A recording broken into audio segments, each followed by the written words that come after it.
Hello.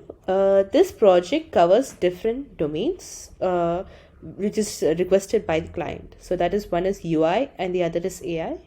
And I have undertook the AI division, in which I have given the task to develop the AI agents from pre-loaded models such as CoQ AI, GPT-3 model, PDF segmenter, stable diffusion model, Whisper AI, and YOLO, which is deployed in Jina AI cloud.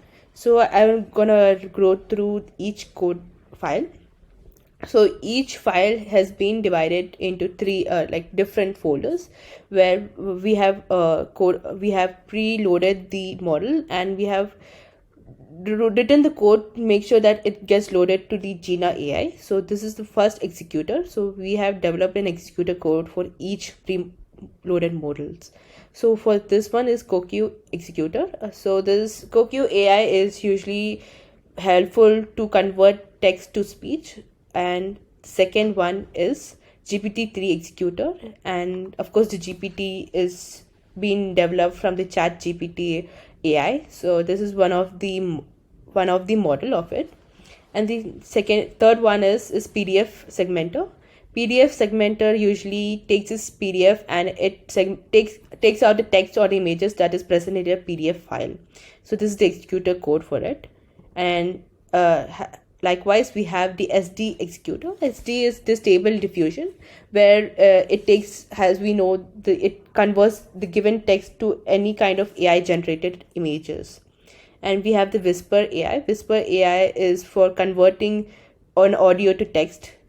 This is the actual AI for it. And we have the YOLO model. So YOLO model is for the object detection model, which have been used from the pre-loaded models, and this is one of the executor code for it.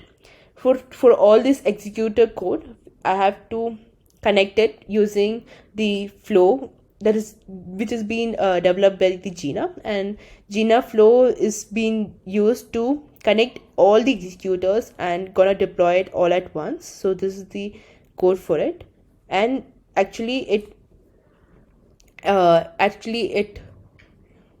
deploys individually one by one, and this is how it happens, and this is how the flow works. And this is the executor, which I've been deployed in the client's account, and this is my personal account, so it's not visible right now. And this is the part of the task that I have been assigned to, and this is the complete work that I have done. Thank you.